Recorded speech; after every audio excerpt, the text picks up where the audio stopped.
around that age. You were like the youngest person to become a billionaire. Is that right? Yeah, in terms of my own, earning it on my own, yeah. Right. আপনাকে যদি প্রশ্ন করা হয় বর্তমান বিশ্বের সবচেয়ে ধনী ব্যক্তিকে, নিশ্চয়ই এক নিমিষে ইলন মাস্কের নাম উচ্চারণ করবেন আপনি। হ্যাঁ, তামাম দুনিয়ার টেসলা আর এক্সপেসের প্রতিষ্ঠাতা এ ভদ্রলোকেরই টাকা পয়সা সবচাইতে বেশি। তবে আমাদের আজকের কথাবার্তা ইনাকে নিয়ে নয়, আজকের আলাপ হবে যাকে নিয়ে। তিনি বর্তমান বিশ্বের পঞ্চম শীর্ষ ধনী, নাম বিল গেটস। এখন পাচে থাকলেও একটা সময় টানা 20 বছর ধরে বিশ্বের শীর্ষ ধনী ছিলেন বিল। সকলেই এক নামে চিনে তাকে। তরুণ প্রজন্মের অনেকেই তাকে আইডল মানে, তার মতো হবার স্বপ্ন দেখে প্রতিনিয়ত। কিন্তু বাস্তবতা হলো বিল গেটস যতই সফল আর বিখ্যাত হন না কেন, ঠিক আইডলাইজ করার মতো লোক তিনি নন। কেন নন, সে প্রশ্নেরই উত্তর খুঁজব আজকের এপিসোডে। বিল গেটসের অজানা দিকগুলি পরিষ্কার ধারণা পেতে গেলে প্রথমে তার জীবনের সারাংশ আমাদের জানা প্রয়োজন। 1955 সালে মার্কিন যুক্তরাষ্ট্রের সিয়াটল শহরে এক সম্ভ্রান্ত পরিবারে জন্ম তার। শুধুই সম্ভ্রান্ত বললে কম হয় আসলে। দাদা ছিলেন নামজাত এক ব্যাংকার, বাবা ছিলেন প্রভাবশালী অ্যাটর্নি ও দানবীর, আর মা ছিলেন একটি ইন্টারন্যাশনাল দাতব্য সংস্থার পালের গুদাদের একজন। এক কথায় সোনার চামচ মুখে নিয়ে জন্ম তার। ছেলেবেলা থেকেই কম্পিউটার আর প্রোগ্রামিং এর প্রতি প্রবল আগ্রহ ছিল বিলের। যে সময়ের কথা বলছি সে সময়ে কম্পিউটার চোখে দেখেছে এমন মানুষ পাওয়াই দুষ্কর। কিন্তু আলালের গলের দুলালের কম্পিউটার অ্যাক্সেস পেতে খুব একটা বেগ পোহাতে হয়নি। প্রখর মেধা সম্পন্ন বিল মাত্র 13 বছরেই প্রথম প্রোগ্রাম লিখতে সক্ষম হয়, যা তৎকালীন যুগ অনুযায়ী চোখ উল্টে দেওয়ার মতো ব্যাপার বটে। মাত্র 17 বছর বয়সে বন্ধু পল অ্যালনকে সাথে নিয়ে প্রতিষ্ঠা করেন তার প্রথম কোম্পানি, নাম গ্রাফোডাটা। তবে তাদের এই কোম্পানি খুব একটা সফলতার মুখ দেখেনি। এসএটি পরীক্ষায় 1600 নম্বরের মধ্যে 1590 নাম্বার পেয়ে হার্ভার্ডে ভর্তি হলেও অল্প দিনেই বিল বুঝতে পারে তার স্বপ্ন পূরণের জায়গা হার্ভার্ড নয়। ফলে মাত্র 2 বছরের মাথায় হার্ভার্ড ছেড়ে দেন তিনি। 1975 সালে বাজারে আসে বিশ্বের প্রথম জনপ্রিয় মাইক্রো কম্পিউটার অল্টায়ার 8800। এটা নিয়ে ঘাটাঘাটি করে বিল বুঝতে পারেন এর সক্ষমতা বাড়াতে প্রয়োজন একটি প্রোগ্রামিং ল্যাঙ্গুয়েজের। বিল এবং পল অল্টায়ারের প্রতিষ্ঠাতা MITS এর সাথে যোগাযোগ করে তাদের একটি প্রোগ্রামিং ল্যাঙ্গুয়েজ দেওয়ার প্রস্তাব করে, যদিও তখন পর্যন্ত তেমন কোনো প্রোগ্রামিং ল্যাঙ্গুয়েজ তারা বানাননি। যাই হোক, প্রখর মেধাবী বিল ও পল মাস দুয়েক উদয়স্ত খেটে কাঙ্ক্ষিত ল্যাঙ্গুয়েজটি দিতে সক্ষম হয়। সেই থেকে মাইক্রোসফটের যাত্রা শুরু। এরপর আর বিলকে পিছনে ফিরে তাকাতে হয়নি। 1980 সালটা ছিল মাইক্রোসফটের জন্য সবচেয়ে বড় টার্নিং পয়েন্ট। আগেই বলেছি, বিলের মা একজন প্রভাবশালী মহিলা ছিলেন। তৎকালীন সময়ে সবচেয়ে বড় টেক জায়ান্টগুলোর মধ্যে ছিল IBM। তাদের পার্সোনাল কম্পিউটার বিজনেসের জন্য অপারেটিং সিস্টেম প্রয়োজন ছিল। বিলের মায়ের সুপারিশে এই অপারেটিং সিস্টেম তৈরির দায়িত্ব পায় মাইক্রোসফট। চতুর বিল এক অখ্যাত সফটওয়্যার কোম্পানির অপারেটিং সিস্টেম কিনে নিয়ে কিছুটা রদবদল করে IBM এর কাছে ডেলিভারি দেন, যা পরবর্তীতে সারা বিশ্বে পরিচিতি পায় MS-DOS নামে। তবে IBM এর সাথে চুক্তি করার সময় বিল একটি শর্ত জুড়ে দেয়। শর্ত অনুযায়ী অন্যান্য কম্পিউটার কোম্পানির কাছে মাইক্রোসফট তাদের অপারেটিং সিস্টেম বিক্রি করতে পারবে। IBM এই শর্তে রাজি হয়। এটাই সম্ভবত মানব ইতিহাসের সবচেয়ে লাভজনক চুক্তির মধ্যে একটা। 1985 সালে মাইক্রোসফট তাদের প্রথম উইন্ডোজ ভার্সন লঞ্চ করে। 80-র দশকের শেষ নাগাদ বিশ্বের প্রায় 80% কোম্পানি মাইক্রোসফটের অপারেটিং সিস্টেম ব্যবহার করে। এই 2022 সালে এসেও চিত্র কিন্তু প্রায় একই, তাই না? ওই চুক্তি যে কতটা লাভজনক ছিল ধারণা করতে পারছেন? 1987 সালে মাইক্রোসফট তাদের তুমুল জনপ্রিয় MS অফিস নিয়ে আসে।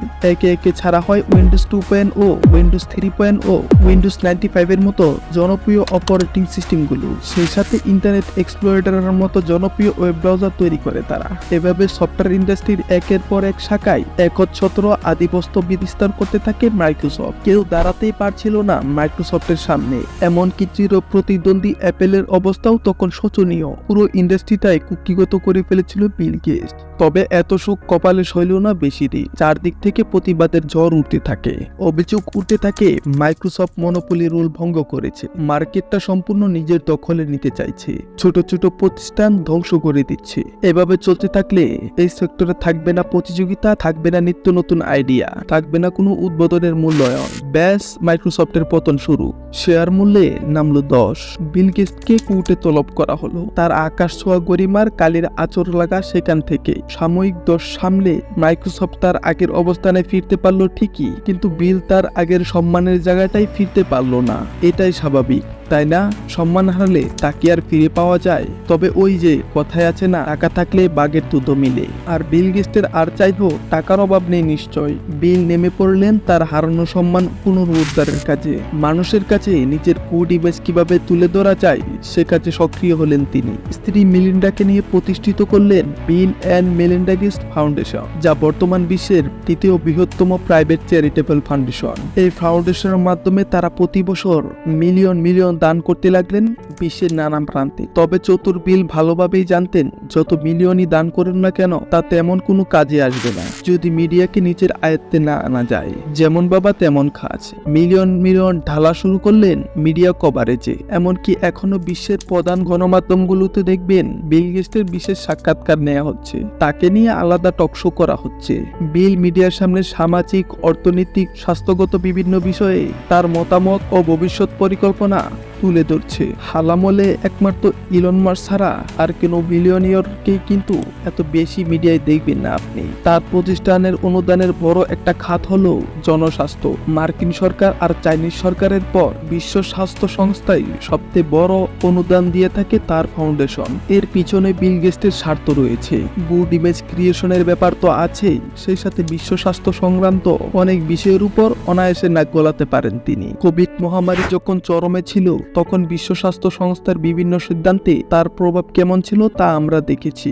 আপনার হয়তো প্রশ্ন জাগছে, জনস্বাস্থ্য নিয়ে মাথা ঘামিয়ে বিলের কি লাভ? হ্যাঁ, এই প্রসঙ্গে আসছি আমরা। তার আগে একটা তথ্য জানিয়ে রাখি। বর্তমানে বিল গেটস মার্কিন মুলুকে সবচেয়ে বেশি কৃষি জমির মালিক। তার মালিকানাতে থাকা কৃষি জমির পরিমাণ 2,69,000 একরেরও বেশি। আর এর অনেকাংশই সে কিনেছেন কোভিড লকডাউনের সময়, যখন জমি বিকট ছিল পানির দরে। এসব তথ্য অবশ্য ফাঁস হয়েছে পরে। জনসাধারণ যদি জানতে পারে যে মানুষটা মহামারীর সময় লকডাউনের পক্ষে বেশি সোচ্চার ছিলেন, তিনি লকডাউনকে ব্যবহার করে নিজের আখের কুচিয়েছে, তাহলে তো বিপদ। এই আশঙ্কায় বিল গেটস এসব খবর গোপন রেখেছিলেন। পরে অবশ্য ঠিকই হাটে হাড়ি ভেঙেছে তার। মূলত বিলের উদ্দেশ্য জনস্বাস্থ্য খাতে নিজের প্রভাবকে কাজে লাগিয়ে নিজের আইডিয়াগুলোকে বাস্তবে রূপান্তরিত করা।